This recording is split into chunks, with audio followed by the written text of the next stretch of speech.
Solomon was not supposed to be king.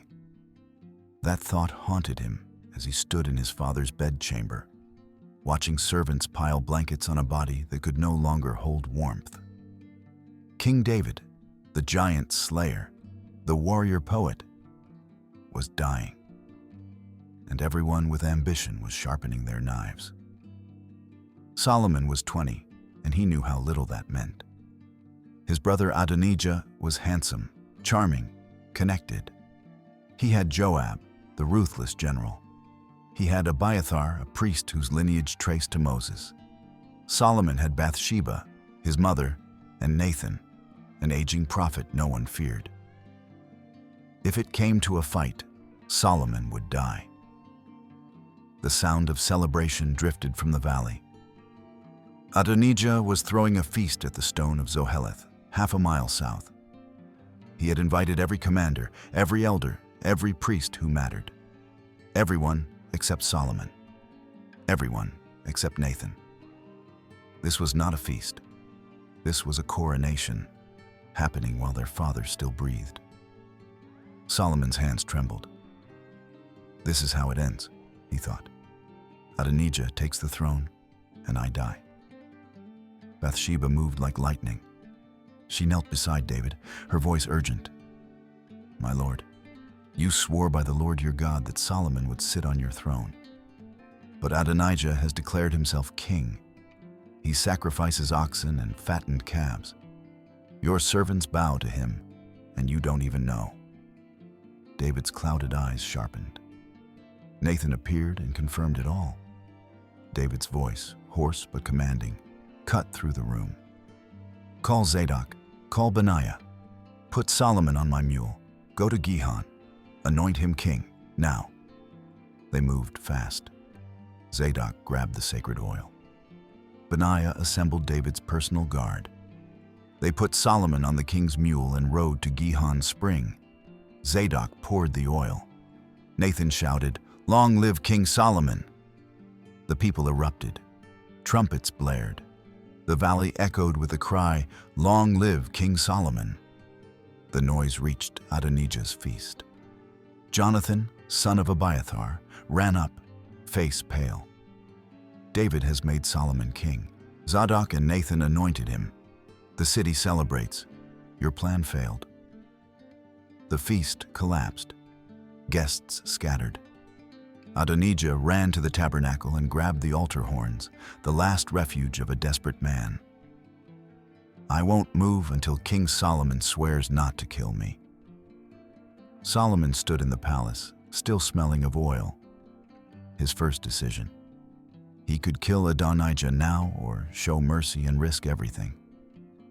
He thought of his father, who showed mercy and was betrayed. He thought of his brother Absalom, who tried to take the throne and died.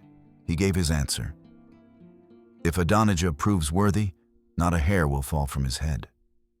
But if evil is found in him, he dies. Tell him to go home.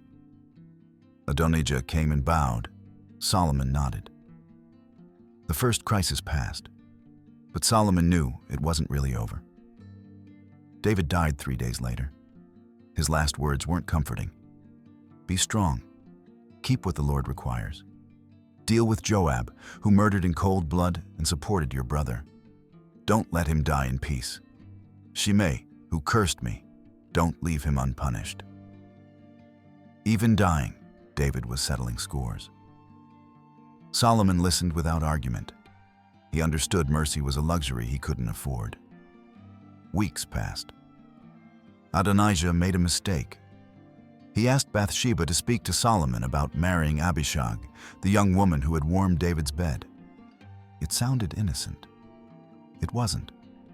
Taking a former king's concubine meant claiming his throne. Solomon saw it instantly. His brother was still plotting. Solomon called Benaiah. That day, Adonijah died. Solomon felt nothing, no grief, no regret. Just cold recognition that this was kingship. Your brother tries to take your throne, you kill him. Joab heard about Adonijah's death and knew he was next. He ran to the tabernacle and grabbed the altar horns. When Benaiah found him, Joab refused to leave. Solomon's order was clear: strike him there. Benaiah entered the sanctuary and drove his sword into Joab. The old general died clutching the altar, blood pooling on sacred ground. That night, Solomon felt the weight.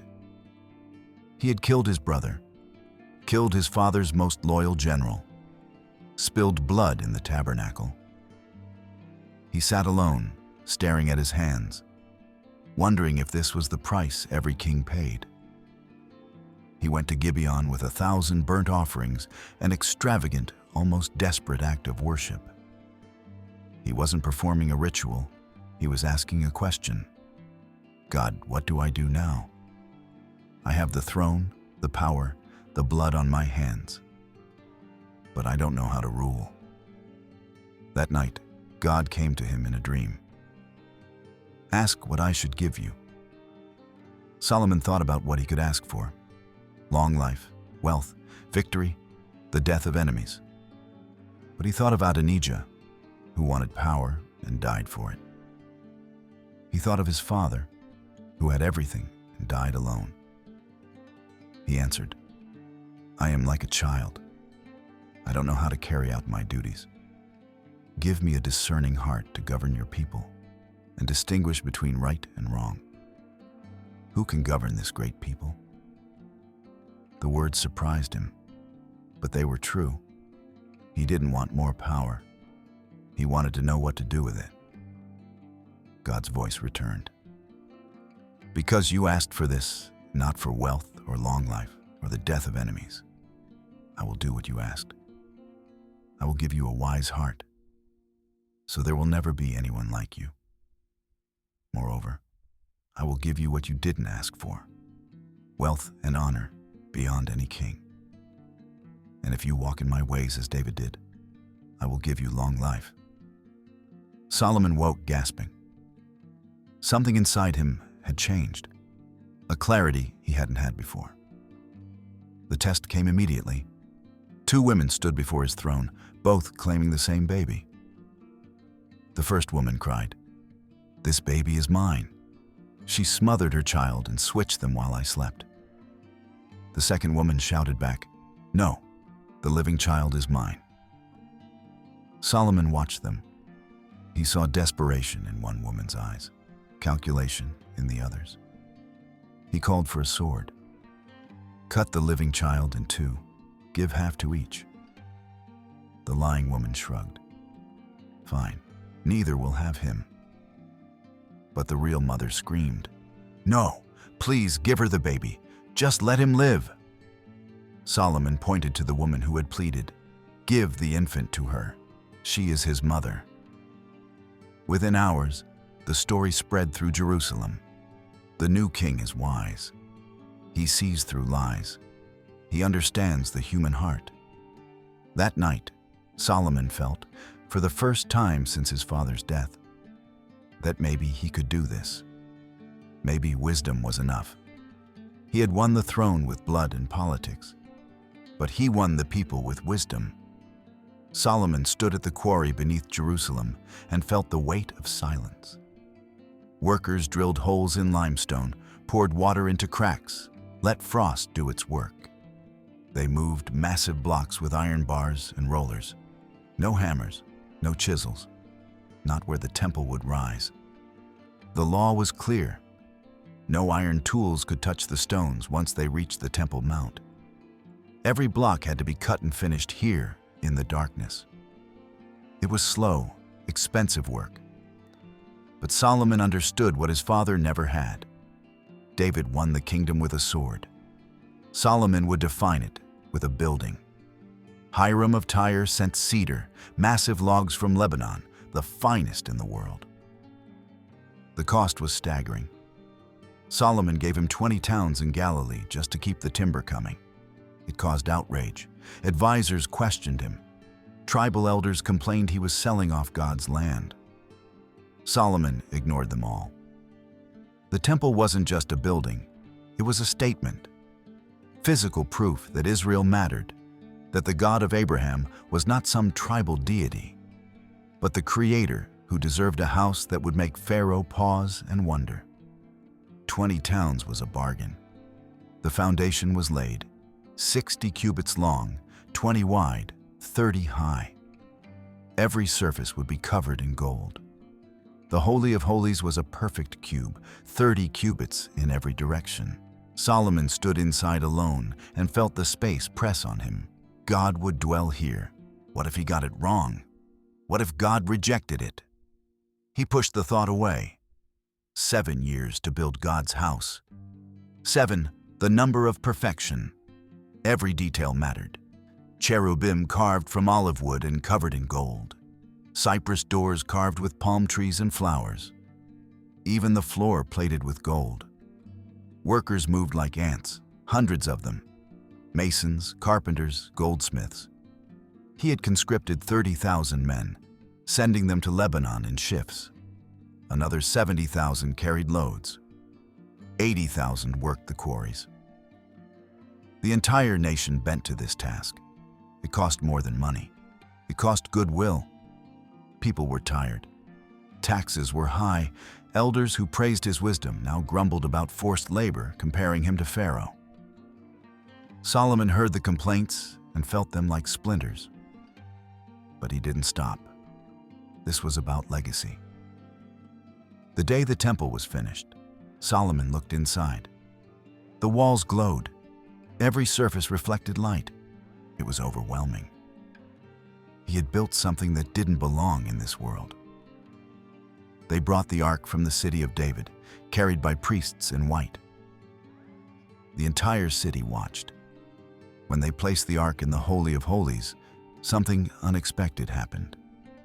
A cloud filled the temple, thick, dark, suffocating. Priests stumbled out, unable to stand in its presence. This was God's glory, the same cloud from the wilderness, claiming this building as his own. Solomon dropped to his knees. Everyone did the same. They knelt in the presence of something too vast to name. Solomon prayed, voice trembling. Lord God of Israel, there is no God like you. I built you a house, but will God really dwell on earth? Even the heavens cannot contain you. Yet hear your servant's prayer. When your people pray toward this place, hear from heaven and forgive. The prayer lasted hours. He prayed for Israel, for forgiveness, for foreigners who would come and know that Israel's God was real. The fame spread fast. Merchants from Egypt talked about Jerusalem's temple. Caravans detoured to see it. Solomon's name became synonymous with wisdom and wealth. Gold flowed until silver became common as stones. Then the Queen of Sheba arrived. She came from the south with a caravan stretching for miles, loaded with gifts. A woman who ruled alone, testing whether Solomon's reputation was real. She met him in the throne room, younger than expected, sharp-eyed, dressed in shimmering silks. She didn't bow. She launched into questions, riddles, ethical dilemmas, disputes with no clear answer. Days passed. She asked, he answered. She tested, he passed. Something shifted. She stopped testing and started genuinely talking. She asked about the temple, what it was like to build something for God. Solomon told her the truth. It's like trying to hold sunlight in your hands. Terrifying, impossible, and necessary. She toured the kingdom, saw the temple, the palace, the organization, the efficiency. When she returned to leave, she spoke quietly. The report I heard was true, but I didn't believe until I saw with my own eyes. The half was not told me. Your wisdom and prosperity exceed everything. How happy your people must be. Blessed be the Lord your God who set you on Israel's throne. Solomon felt pride, but also a hollow ache. She saw the surface, the gold, the prosperity, not the cost, the forced labor, the taxes, the resentment simmering beneath, the nights wondering if this was sustainable. She left with gifts. Solomon watched her caravan disappear and thought about her words. The half was not told me, true for her, but also for him. He stood at his reign's peak, surrounded by wealth and fame. But he felt something shifting beneath him, a crack in the foundation no one noticed yet. The temple was complete, the kingdom secure. His fame reached the earth's ends. For the first time since taking the throne, Solomon didn't know what came next. Solomon's name was known everywhere. Gold flowed until silver lost value, but something dark had begun to take root. At first, marriages served a purpose. Egypt, Moab, Ammon, Edom, each alliance sealed with a wedding. Each princess brought her gods and demands. 700 wives, 300 concubines. The numbers ceased to seem real. Solomon remembered his father handled politics with a sword or prayer, never a ring. He convinced himself this was wisdom. Alliances would bring peace. But his resolve weakened. What began as strategy became indulgence. Each wife brought her rituals. Soon hills around Jerusalem bristled with shrines. Ashtoreth of the Sidonians, Molech of the Ammonites, Chemosh of Moab. Names once defeated by Israel's armies, now given place in the Promised Land. Solomon saw the incense rising. He knew the law, but he did nothing. His nights changed. Foreign laughter echoed through halls. The palace filled with endless procession, perfumes, silks, foreign music. He'd catch fragments of unfamiliar prayers. Some wives pleaded gently, others demanded, "Build us an altar. You owe us this respect, king."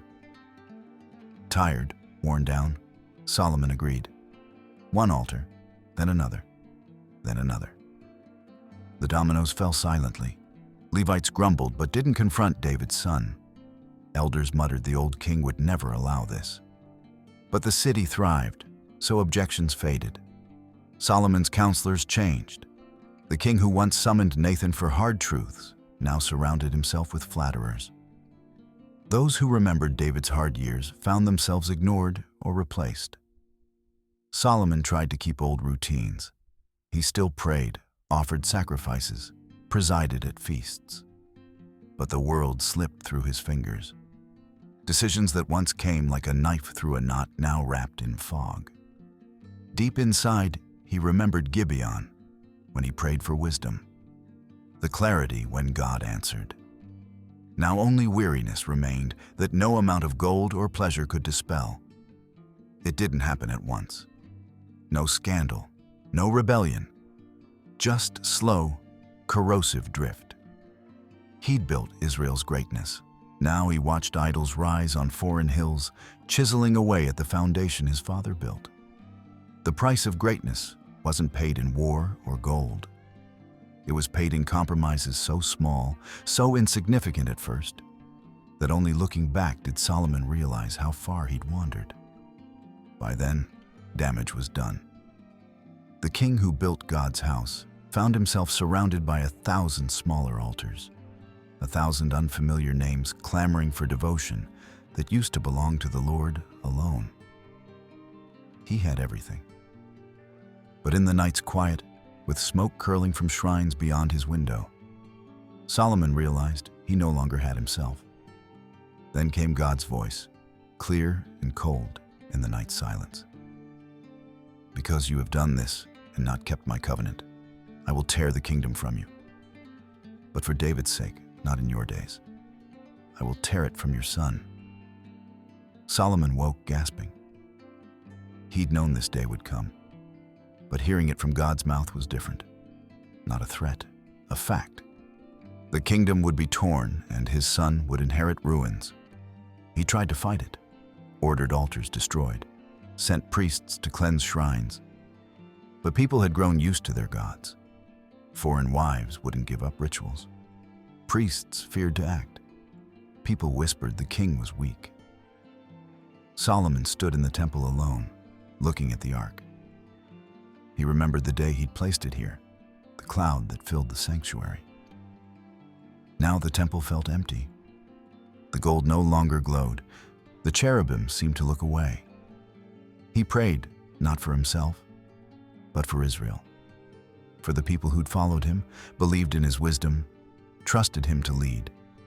He asked God to spare them from the coming chaos. But God's answer remained the same. The kingdom will be torn. The people will suffer. The unity David built, Solomon strengthened, would be broken. Solomon looked at his son Rehoboam and saw the future. Young, ambitious, proud, untested. He saw the tribes, restless and angry. He saw enemies gathering at the borders. Solomon knew what would happen. The kingdom would divide. The people would suffer. Israel's glory would fade. In his final years, Solomon sat alone in his study, 70 years pressing on his shoulders. Outside, the city hummed with resentment. Inside, the palace felt empty. Rehoboam paced the halls, impatient for a throne he didn't understand. Solomon took a stylus and began to write. Not history, not law, truth. He called it Ecclesiastes, vanity of vanities. All is vanity. What does man gain from all his toil under the sun? He wrote about his works. I built houses, planted vineyards, made gardens.